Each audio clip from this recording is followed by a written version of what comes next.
वासुदेवाय। ॐ नमो भगवते वासुदेवाय। ॐ नमो भगवते वासुदेवाय। कृष्णगते भगवती शास्त्रायुक्पथगामिनां तद्भिन्नाश्रेतु आद्याहं सस्मि पश्यत मे बलम्। After the departure of Lord Shri Krishna, the personality of Godhead and supreme ruler of everyone, these upstarts have flourished, and our protector being gone. Therefore, I myself shall take up this matter and punish them. Just witness my power. इत्युक्तरोषतं राक्षो वयास्यान् ऋषिबालका कौशिक्यापा उपसृष्य वागवर्जं विससर्जः। The son of Rishi, his eyes red hot with anger, touched the water of the river Kaushika while speaking to his playmates and discharged the falling thunderbolt of words. इति लङ्घितमर्यादं तक्षकः सप्तमेहनि रक्षयति स्म कुलङ्गारां चोदितो मे तथा धुरम्। The Brahmana's son cursed the king thus: on the seventh day from today, a snake bird will bite the most wretched one of that dynasty, Maharaj Parikshit, because of his having broken the laws of etiquette by insulting my father.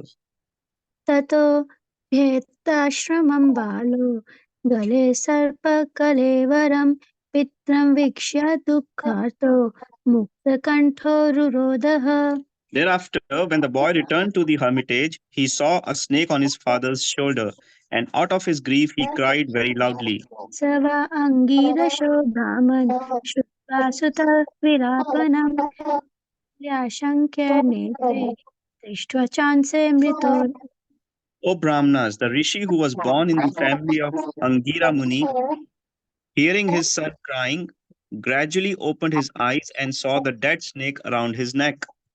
विसृज्य तं स पापृच्छ वत्स कस्माद्धिरोधिषि येन वा ते प्रकृतम् इत्युक्तः स न्यवेदयत्। He threw the dead snake aside and asked his son why he was crying, whether anyone had done him harm. On hearing this, the son explained to him what had happened. निशम्य सप्तं तदहं नरेन्द्रं स ब्राह्मणो नात्मजम् अभ्यनन्दात् अहोभातमो महदाद्य ते कृतम् अल्पीयसि द्रोः ऊरोर्ध्वमोदितः। The father heard from his son that the king had been cursed, although he should never have been condemned, for he was the best among all human beings. The rishi did not congratulate his son, but, on the contrary, began to repent, saying, Alas, what a great sinful act was performed by my son! He has awarded heavy punishment for an insignificant offense. न वै नृभिर्नरादेवं पराख्यं समतुम् अर्हस्य BP पक्वा बुद्धेः यत्तेजसा ध्रुविसहेन गुप्ता विन्दति भद्रान् यतयुक्ताभ्यः प्रजाः। Oh, my boy, your intelligence is immature, and therefore you have no knowledge that the king, who is the best among human beings, is as good as the personality of Godhead. He is never to be placed on an equal footing with the common man. The citizens of the state live in prosperity, being protected by his unsurpassable prowess. अलक्ष्यमाणे नरादेव नाम्नि रथाङ्गपाणा वयं मङ्गलोका तदा हि चोरो प्रचुरो विनक्ष्यते आरक्ष्यमाणो विवरुथवत्क्ष्णात्। My dear boy, the Lord who carries the wheel of a chariot is represented by the monarchical regime. And when this regime is abolished, the whole world becomes filled with thieves, who then at once vanquish the unprotected subjects like scattered lambs. तदाद्यनः पापं तदाद्यनः पापमुपेत्य नन्यव्यं यन्नश्च नाथस्य वसो विलोम्पकात् परस्परं शपन्ति विजते पशून् स्त्रियो रथान् पुरुदस्वो जनः। Due to the termination of the monarchical regimes and the plundering of the people's wealth by rogues and thieves, there will be great social disruptions. People will be killed and injured, and animals and women will be stolen. And for all these sins, we shall be responsible. तदार्यधर्म प्रविलीयते नृणां वर्णाश्रमाचार्य युतस्त्रयीमयः ततो रथा कामभिनिवेशितात्मनां सूनां कपीनाम् इव वर्णशङ्करः. At that time, the people in general will fall systematically from the path of progressive civilization in respect to the qualitative engagements of the caste and the orders of society and the Vedic injunctions. Thus, they will be more attracted to economic development for sense gratification, and as a result, there will be an unwanted population on the level of dogs and monkeys. धर्मपालो नरापति स तु सम्राट् बृहच्छ्रव साक्षान्महाभगवतो राजाशिर्हयमेधयात् क्षुत्रिक्षमायुतो दीनो नैवत्मच्चापमर्हति. The Emperor Parikshit is a pious king. He is highly celebrated and is a first class devotee of the personality of Godhead. He is a saint amongst royalty and he has performed many horse sacrifices. When such a king is tired and fatigued, being stricken with hunger and thirst, he does not at all deserve to be cursed. अपापेषु स्वभृतेषु बालेनापक्वबुद्धिना पापं कृतं तद् भगवान् सर्वात्मा क्षन्तुमर्हति. Then the rishi prayed to all the pervading personality of Godhead to pardon his immature boy who had no intelligence and who committed the great sin of cursing a person who was completely free from all sins, who was subordinate, and who deserved to be protected. तिरस्कृता विप्रलब्धा शप्ता क्षिप्ता हता अपि नश्यता तत्प्रतिकुर्वन्ति तद्भक्ता प्रभवोऽपि हि. The devotees of the Lord are so forbearing that even though they are defamed, cheated, cursed, disturbed, neglected, or even killed, they are never inclined to avenge themselves. इति पुत्रा कृतघ्नेन सोऽनुतप्तो महामुनि स्वयं विप्राकृतो राज्ञा नैवाघं तदचिन्तयत्. The sage thus regretted the sin committed by his own son. He did not take the insult paid by the king very seriously. प्रायशः साधवो लोके परद्वन्द्वेषु योजिताः न व्यथन्ति न हृष्यन्ति यत् यत् आत्मा गुणाश्रयः. Generally, the transcendentalists, even though engaged by orders in the dualities of the material world, are not distressed, nor do they take pleasure in worldly things, for they are transcendently engaged. Hare Krishna. Hare Krishna.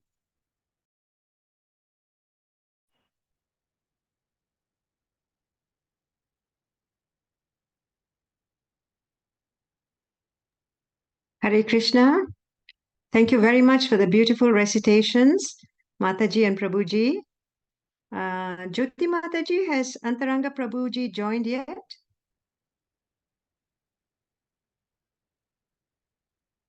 I can't see him, Mataji. Oh, yes, Hare Krishna, Prabhuji. Oh, Hare Krishna. Over to you, Prabhuji. The recitations have just finished. Thank you so much. We can't hear you. You're on mute.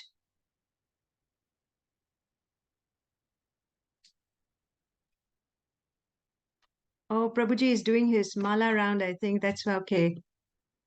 Okay. So while Prabhuji, while we wait, let him finish his Gayatri. yes, sure, we will. So while waiting for Prabhuji to finish his round, I can recite the Mangalacharan prayer. Om Jnana-timirandasya Gyananjana Shalakaya Chakshurun Militam Yena Tasmai Sri Guruve Namaha Sri Chaitanya Manobhistam Stapitam Yena Bhutale Swayam Rupa Kadamahyam Dadati Swapadantikam Vandeham Sri Guru Sri Yuta Padakamalam Sri Gurun Vaishnavamscha Sri Rupam Sagrajatam Sahagana Raghunathanvitam Tam Sajivam Sadvaitam Savadutam Parijana Sahitam Krishna Chaitanya Devam Sri Radha Krishna Padan Sahagana Lalita Sri Visakhan Vitamscha He Krishna Karuna Sindhu Dinabandhu Jagatpate Gopesha Gopika Kanta Radha Kanta Namostute Tapta Kanchana Gaurangi Sri Radhe Vrindavaneshwari Vrishabhanu Sute Devi Pranamami Hari Priye Vanchakalpatarubhyascha Kripa Sindhubhya eva cha Patitanam Pavanebhyo Vaishnavebhyo Namo Namaha Jai Sri Krishna Chaitanya Prabhu Nityananda Sri Advaita Gadadhara Sri Vasadi Gora Bhakta Vrinda Hare Krishna Krishna Krishna Hare Hare Hare Rama Rama Rama Hare Hare Hare Krishna. Thank you very much. Hare Krishna Prabhuji. Please accept my humble obeisances. All glories to Srila Prabhupada. Srila Prabhupada ki jai. Thank you. Apologies, I was doing my Gayatri quickly. I done cheeky Gayatri. So, Hare Krishna, thank you for your tolerance. Hare Krishna, everyone. Very nice to be again amongst you and having a good association. So, with the permission of all the devotees, I'm going to jump straight into the verse. If I can have I can share the screen, right? Yes, Prabhuji, you can share the screen. So, hope everyone can see me. Okay, so getting right into the verse, this is actually a very beautiful section of Srimad Bhagavatam. I mean, Bhagavatam is compared to like a rasgulla or mango, right? Whichever part you bite, it's always sweet. So, but specifically in this chapter, which is narrating the pastime of Maharaj Parikshit being cursed by the Brahman boy Shringi, we can see how whole pastime, everything is just presenting itself. So we've been selected, or we've been given these two particular verses, that text number 41 and text number 42. Translation: the father heard from his son that the king had been cursed, although he should never have been condemned, for he was the best among all human beings. The rishi did not congratulate his son, but on the contrary began to repent, saying, "Alas, what a great sinful act was performed by my son. He was awarded heavy punishment for insignificant offense." So yeah, Nara Indram, unto the king best of humankind. Yeah, so Indram means king. Nara means a human. So the best of the kings. And we can see one interesting thing is throughout the pages of Srimad Bhagavatam, one thing which we've been personally reflected for some time now is that Srimad Bhagavatam is actually one big compilation of some sort of difficulties and some sort of challenges. I challenge you to find a particular pastime which doesn't have any disturbance, any challenge, any difficulty, any problem, and anything which starts or creates a certain aspect of seeming inauspiciousness. I dare you to find one. The reason why I'm saying this, because Srimad Bhagavatam was narrated to Parikshit Maharaj by Shukadev Goswami. It was compiled and presented and absorbed by Vedavyas. And we can see how even in our life, there's always some kind of a turbulences, some kind of a challenges and difficulties. And something which may start inauspicious, seemingly, may have greatest impact on our life on a very positive way. So even here, Parikshit Maharaj, a great king, like how do you say, Raja Rishi, someone who is a devotional lineage, who was a grandson of Arjuna. Arjuna, who was a personal friend of Krishna, and his whole family is just blessed with great personalities. One who had a great position, great task. One of the reasons why king is actually so celebrated in the ancient past, because he had such a powerful sadhana and such a powerful position, and karma that he was actually taking karmic reactions of his citizens. Therefore, the king was in these days, politicians and kings many times connected to some form of exploitation.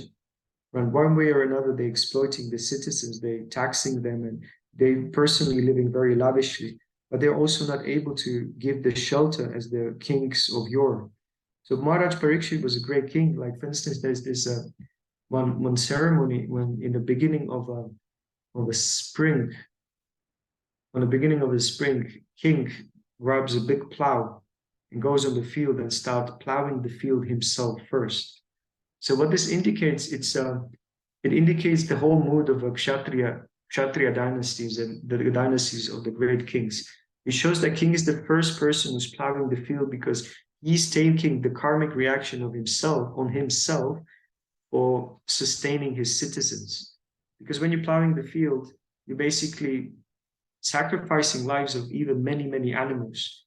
In the process, you can kill a lot of snakes, insects, and varieties of different animals for the sake of facilitating the prajas, the humans, and you putting varieties of vegetables and crops and so on. But the king, the ruler, is actually taking karma from by doing this particular activity. In the past, the king's been fighting in the first line when there was a difficulty, when there was some kind of a conflict. They'd be not hiding in the bunkers and just pressing buttons and giving orders. When there was a conflict, citizens on many occasions haven't been even they haven't been even aware that there's some kind of a battle happening, because it didn't happen in any urban locations. It's happening in the great fields outside of cities, where no citizens and no civilians can be harmed. So here we can see that how this great king didn't deserve it. King Parikshit definitely didn't deserve it to be cursed by Shringi. And here the Brahmana, he understood the situation, and he understood that this was unjust. We can understand how this was unjust. And here the Brahmana said he was awarded heavy punishment for an insignificant offense. Prabhupada writes, the king is the best of all human beings. He is the representative of God, and he is never to be condemned for any of his actions. In other words, the king can do no wrong. The king may order hanging of a culprit, son of a Brahmana, but he does not become sinful for killing a Brahmana. Even if there is something wrong with the king, he is never to be condemned. A medical practitioner may kill a patient by mistaken treatment, but such a killer is never condemned to death. So what to speak of a good and pious king like Maharaj Parikshit? In the Vedic way of life, the king is trained to become a Raja Rishi, or a great saint, although he's ruling as a king. It is the king only by whose good government the citizens can live peacefully and without fear. And we can see that throughout Srimad Bhagavatam, there are great personalities which take this instruction and this perspective and this sort of a way of governing the citizen very, very, very seriously to such a degree that if someone, imagine this for a second. Imagine that the father witnesses the death of his son untimely without any practical reason. And one of the Prajapatis, they went to the governor and said, look, my son, he died. This should not happen. Young boys should not die before their fathers. So it's your fault. It's the fault of the government that this happened. It's the fault of the king. And then king can taken fully responsibility. So this is a very interesting concept, that the Vedic civilization is so profoundly deep that the king was not only facilitating the well-being, but well-being of all the human beings and all the inhabitants of the land, but he was to such a degree sensitive that he was arranging for varieties of sacrifices, yagyas, where he understood the subtle energies and the subtle machinations behind the rulership. So he tried to satisfy Krishna, obviously. He tried to satisfy all the demigods. He tried to satisfy even all the animals. He tried to give protection to those which are, poor and weak, and, women and children and cows and brahmanas. So it was not that all about enjoyment of some kind of a celestial facilities, but rather it was act of responsibility. And the king was able to kill people. So he was the judge and the jury and the executioner, as they say. But all of these actions being one way or another connected to scriptures, connected to philosophy.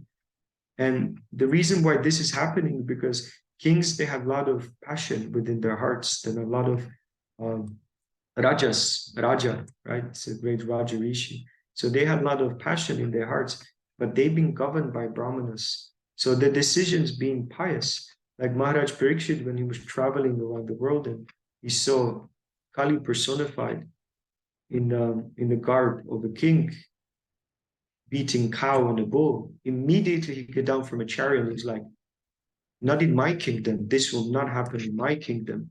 And immediately he was ready to kill him. So they had the wisdom of sages and execution of kings. So that's why here is mentioned that you should not be cursed. Obviously, we understand that this was the act of providence. This is act of Krishna directly sort of ushering the age of Kali by sort of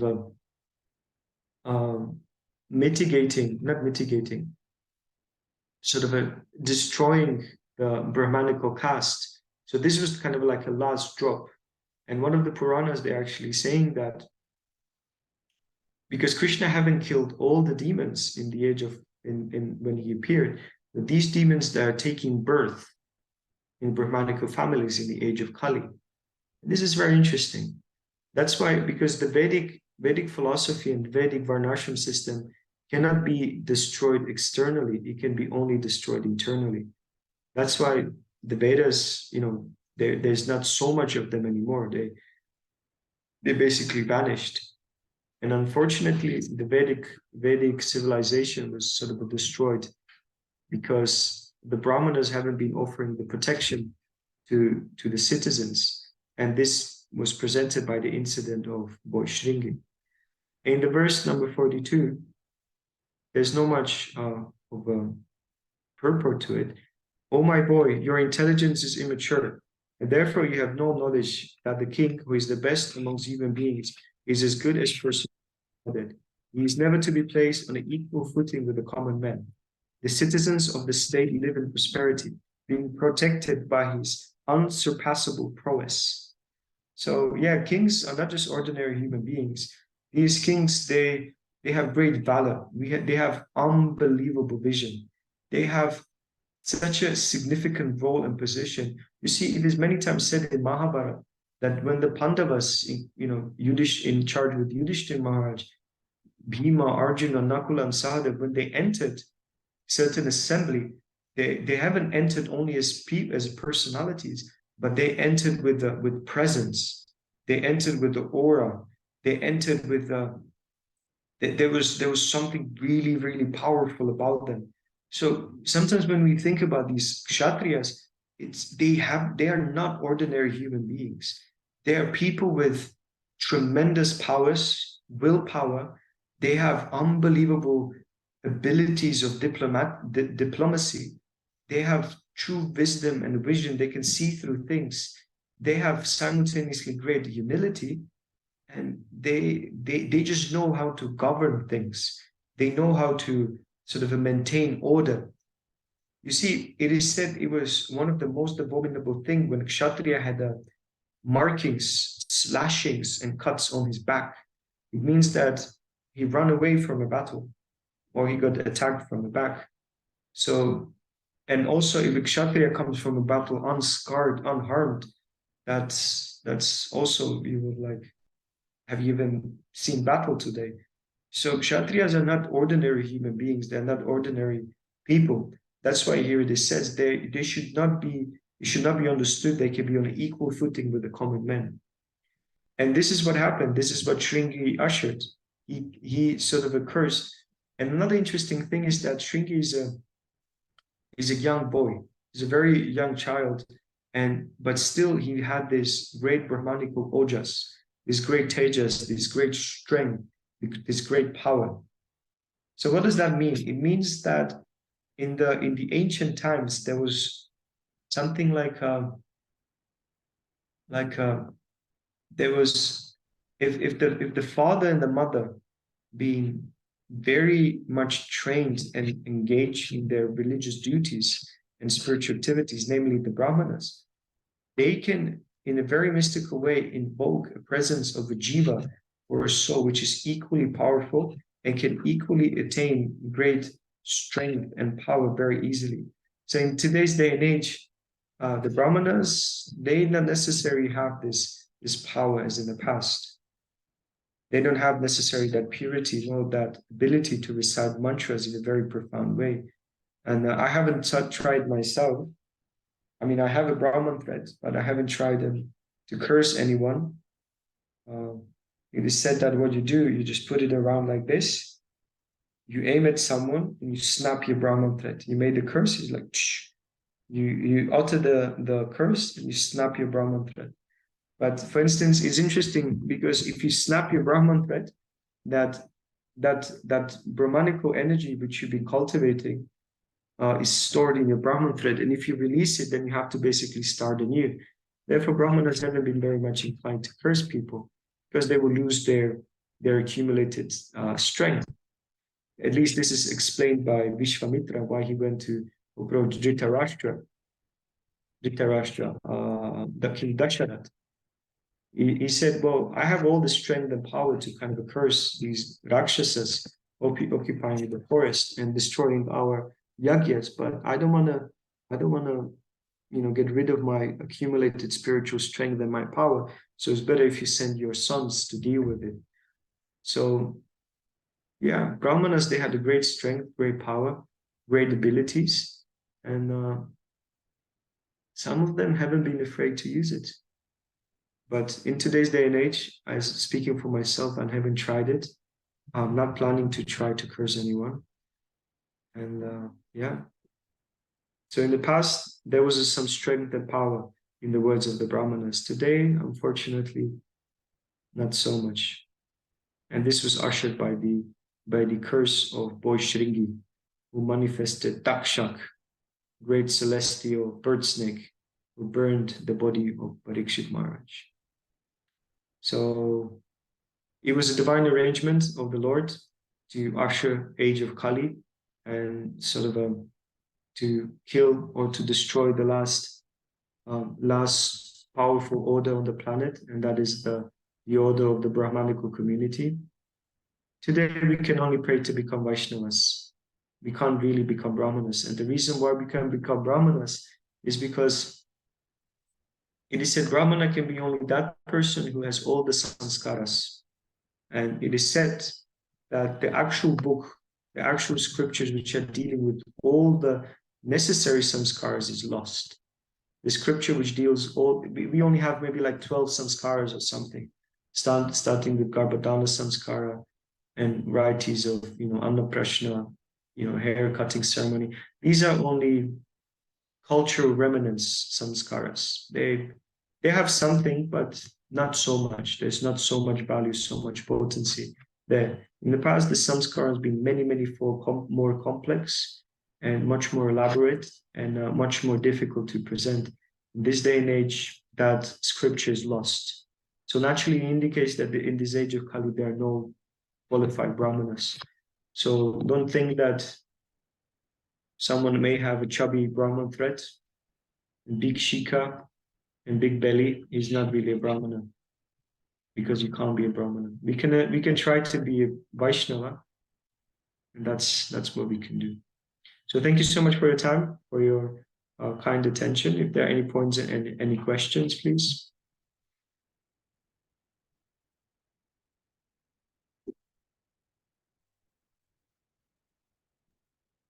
Hare Krishna, Antaranga Prabhu, please accept my humble obeisances of grace to Srila Prabhupada. Thank you very much. Always a wonderful class with so much intelligence. What I want to know, you mentioned, I mean, it's in this picture that Shanaka Rishi was a proper Brahmin, and he could understand that what happened is not right, and that's what he said to the son. But you also mentioned that they were so, husband and wife, those days, they were so pure so that they can have a Brahmana son who is as equal as to them. But the Shringi came as a demon, became a Brahmana in his family. So how is it? I want to understand that, how a proper, husband wife who is kind of completely spiritual, all the Shakti, how a demon can come to as a child to them. So I want to understand that, please. Thank you. He was not necessarily demoniac. He was not necessarily like evil or something. He was just an indication of change of yugas. He was basically providence personified, in the sense that he was presenting that he was the last of those which had the power without qualification. So he was young and he had immense power as a Brahmana, but yet he had immaturity. He was immature and he was just a child. And in the past, the Brahman boys, the Brahman children, they had some presence. They had some sort of a virtue about them. But he was the last one who ushered the age of Kali. He was the last of the sort of a presiding Brahmanical community who had some also not only the power but actually qualification. So he was just an instrument. He was just an instrument in the hands. You see, it's like and I'm going to use probably, I don't know, interesting terminology. It's like selective breeding. Selective breeding means that if you have two people which are Brahmanically inclined and they come together, there's a very great chance and percentage that the soul they will invoke will be also Brahmanical in nature. That's why, and especially in India, you still have like community or inter-community relationships and marriages, which means that different communities, they marry to the same community. And you can see how different lineages, they maintain certain ethos and certain abilities. Like Punjabis, they're kind of strong and strongly built, and they still have some kind of a nature of a Kshatriya spirit. You can see that in Gujarati community, people just naturally understand the value of money and how to sort of earn and how to attract Lakshmi. In Bengali community, and please correct me, there's some kind of a philosophical and poetical sort of a inclination. So you can see if you have selecting breeding in terms of communities are not marrying outside of their community, there's a great percentage of attracting a particular soul if the training is offered there as well. In terms of why Shringi was like this, yeah, I would say it's because of his immaturity, but there's always a space for some kind of a in-depth research. I'll be speculating if I will give you full an answer. So this is Krishna's arrangement, isn't it? Yes. Krishna's arrangement. Like this thing happened. Parikshit Maharaj could go back to the spiritual world.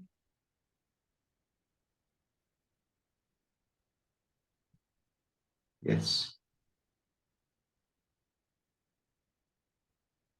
Any other points, dear devotees? Hare Krishna, Prabhuji. Hare Krishna, everyone. So we see that not all great personalities have good children. Like we know Kuvera, he was a devotee. He was the treasurer of the demigods, but he got two sons, Nalakuvera and Manigriva. How did they act in front of Narad Muni? Similarly, we see Ravana. His father was a great sage. He was born like that, and we have who else? We have many characters like that the children don't become like nice children. So as we know, we may say that, okay, that was the Lord's will, because Parikshit Maharaj was such a nice person, a Brahmana, a real Brahmana. Like here, Shringi is a Dvijabandhu, right? His father was a Brahmana. He came in that lineage, but he was not a pure Brahmana.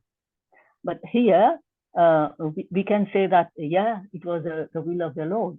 And he managed to curse the king, and maybe the Lord used him. It's not maybe, the Lord used him, because the Lord could not put like Shamik Rishi there, because Shamik Rishi was too advanced, and he would realize what he was doing was wrong. But this is a child, right? So maybe the Lord put him there. And many great personalities, as we know, they have got, like Kashyap Muni. Kashyap Muni, who is equal to Kashyap Muni in the Brahmanical sector? He had Hiranyakashipu and Hiranyaks. So not all good people have good children. Even nowadays, we can see that many good parents, they wish to have good children, but they don't have good children. Hare Krishna, Prabhuji. That's a very good reflection. That's why the Shastras are identifying that everyone should be judged not by birth, but by guna and karma, by qualities that he's possessing and by the activities he's inclining to perform. So naturally, and that's the whole sort of ethos of Gaudiya Madhava Vaishnava Sampradaya, that actually we are fighting, philosophically at least, greatly against the caste Brahmanism. The caste Brahmanism is a puffed up concept that without any qualification, you're claiming certain social position. So that never worked out well with us. Lord Chaitanya was against it, Madhavacharya was against it. All these great Goswamis are against it, all of our acharyas. And the problem with it, Bhaktisiddhanta Maharaj, he had problem with it, Bhaktivinoda Thakur. And similarly, we should also inherit certain rightful and justful anger, or we should be unamused, or we should not be sort of tolerating these sort of caste Brahmanical presentations. Like on many instances where I do book distribution and I meet some people from Hindu origin and they say, well, I'm a Brahmana. And I always ask them, oh, wow, okay, in which particular segment of the Vedas you are, focusing on? What kind of a Brahmana you are? Can you tell me some shlokas? Can you tell me some Vedic wisdom? Can you share something with me? I said, oh, no, I'm, I don't know much. And it's like, so why are you making a statement that you're a Brahmana? Brahmana is not something cheap, So you should also understand that these sort of attributes, the actual qualification is guna and karma, qualities and activities. Then by qualities and activities, man can be known. Hare Krishna. Om Tat Sat. I also Yes, understand. Prabhuji, one young brahmachari from the manor, he went to do Buddhist vision in London, and then he met a person, and he tried to give him a Bhagavad Gita. That person said, "Oh, I'm a Brahman," and he lifted his shirt and he showed his Brahminical thread, and then he had a cigarette in his hand. So, what kind of Brahmana is that one? That was me. Was it you? I mean, it happened to me. We've been walking. This was in Harrow. This was in Harrow, and we've been going for a program. And he saw, a bunch of brahmacharis saffron getting out of the car, and he said, "Oh, you guys are, Hare Krishna." I said, "Yeah." He said, "I'm a Brahmana." I was like, "Yeah, right." And he had a cigarette. Then he lifted up his shirt, and with the hand he was holding cigarette in one hand, the same hand he lifted his Brahman thread like this. And I was just like, "Don't do that." It's like, don't touch your thread with the cigarette in your hand. He said, "It's okay, it's okay." I was like, "Baba, it's not okay." He said, you're not a Brahmana, you're barman, and you're like anyway. So it's just funny. It's just funny because Brahman threads, they cost you 20 rupees bunch like this, in the market, but that doesn't mean you are a Brahmana. Hare Krishna. One Hare thing I want to Krishna. talk about, you mentioned about that, the parents, mother and father both. So I asked in our class, Navadi Chandra Prabhu also, in our Bhagavatam class, and I said that, both their, Diti and Aditi, and the father is the same. How come one lot got all these demons and the other got all these demigods, So it's a mother is very important. If the mother is not, good, the children are not going to be good. So children, a lot of things happen to the children. Good, a lot depend on the mother, not just father. Yeah, mother is the first guru of the children. Yes. Mother is the first guru. It's very important.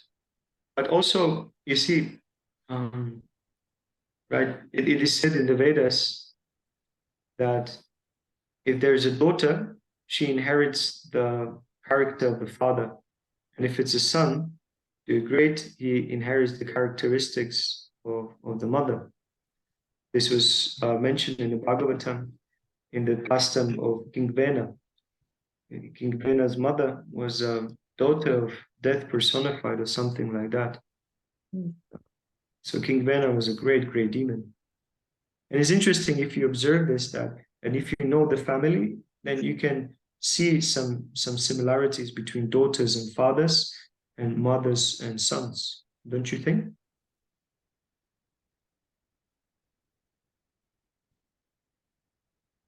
Hare Krishna? Yes, I think so. I think so. It's just interesting. Yes, Prabhuji. Thank you so much. Shall we continue with the program, unless there are any other points and questions?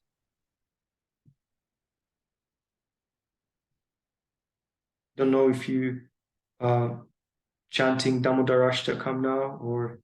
Yes, Prabhuji, we can sing the Damodar Ashtakam if there are no more comments or questions.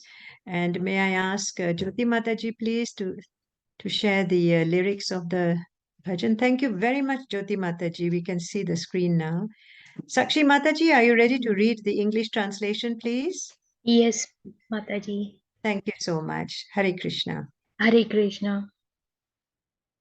Hare Krishna, everyone. Sri Damodar Ashtakam. Translation. To the Supreme Lord, whose form is the embodiment of eternal existence, knowledge and bliss, whose shark-shaped earrings are swinging to and fro, who is beautifully shining in the divine realm of Gokula, who, due to the offense of breaking the pot of yogurt that his mother was churning into butter and then stealing the butter that was kept hanging from her swing, is quickly running from the wooden grinding mortar in fear of Mother Yashoda, but who has been caught from behind by her, who ran after him with great speed to that Supreme Lord, Sri Damodara. I offer my humble obeisances.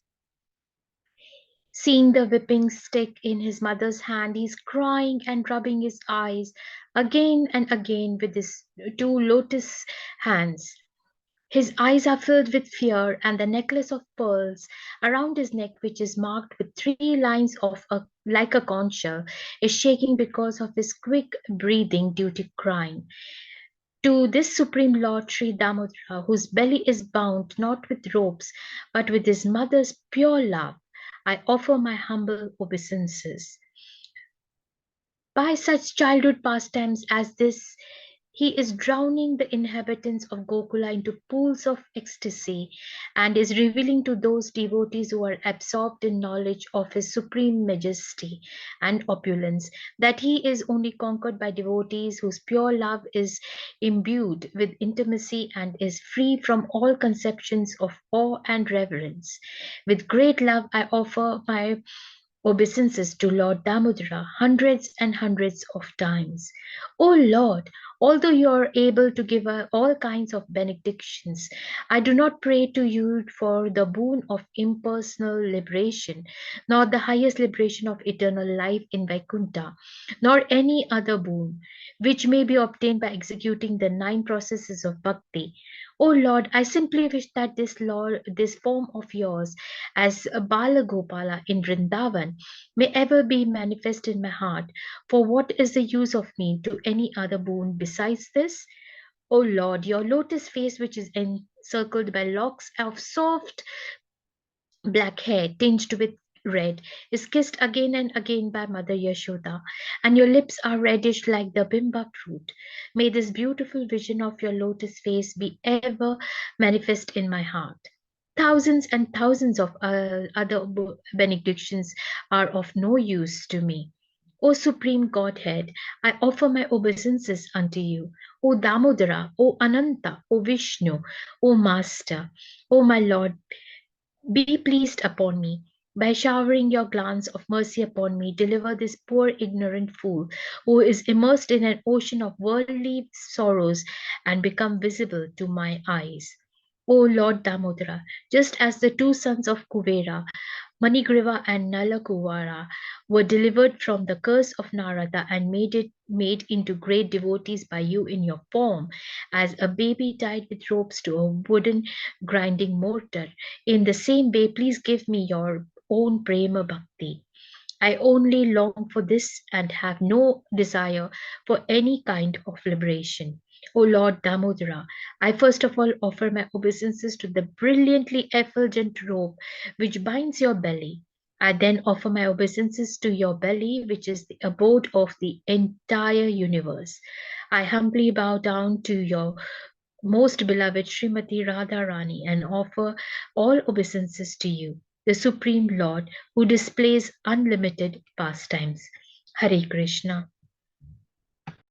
Hare Krishna. Thank you so much, Sakshi Mataji. Hare Krishna. And now I'll sing the bhajan.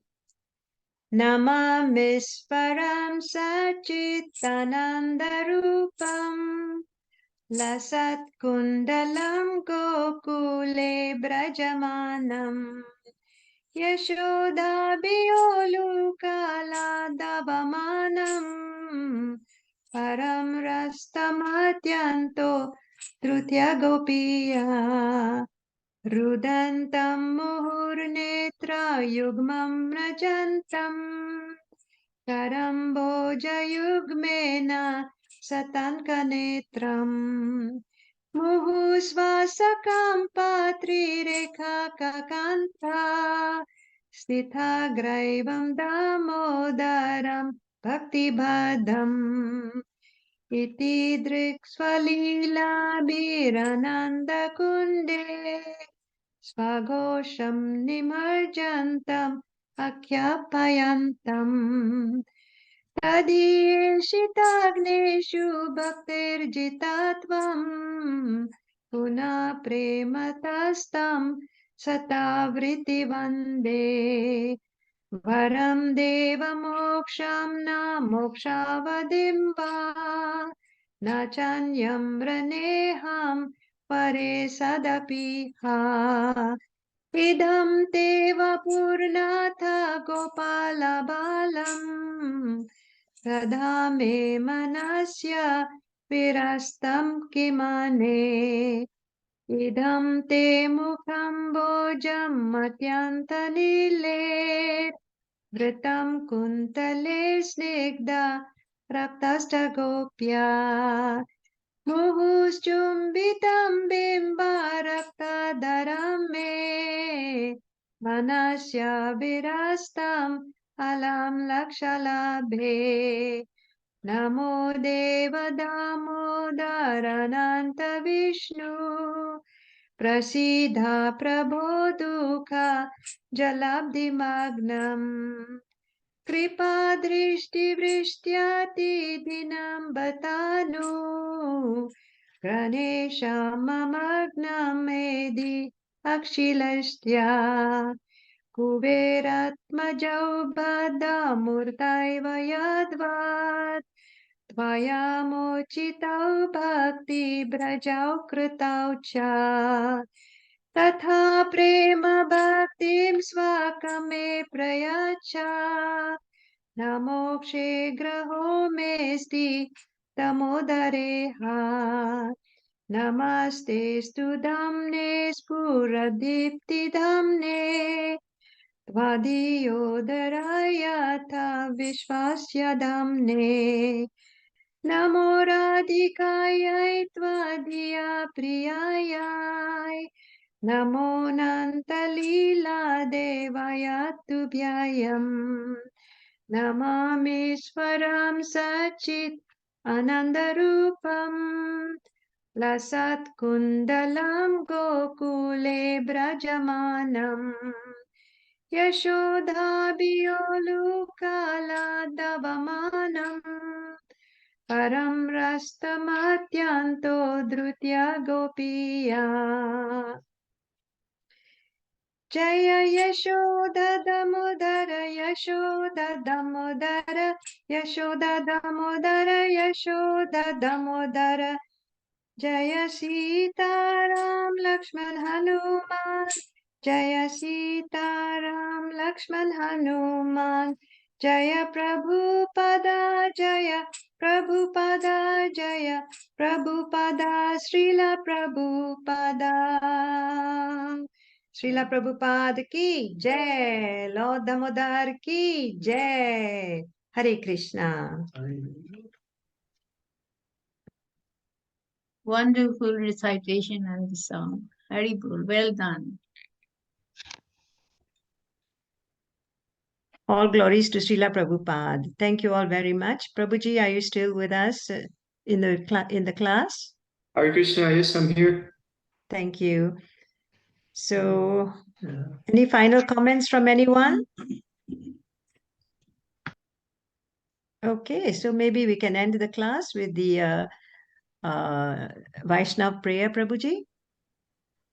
Vancha kalpa Rupyascha kripa Sindhubhya sindhubhya cha patitanam pavanebhyo Vaishnavebhyo namo namaha. Hare Krishna. Thank you so much, Prabhuji. Thank you, Prabhuji, for a very nice class. Thank you, Prabhuji. Thank you. Thank you, Prabhu. Hare Krishna. Thank you. Hare Krishna.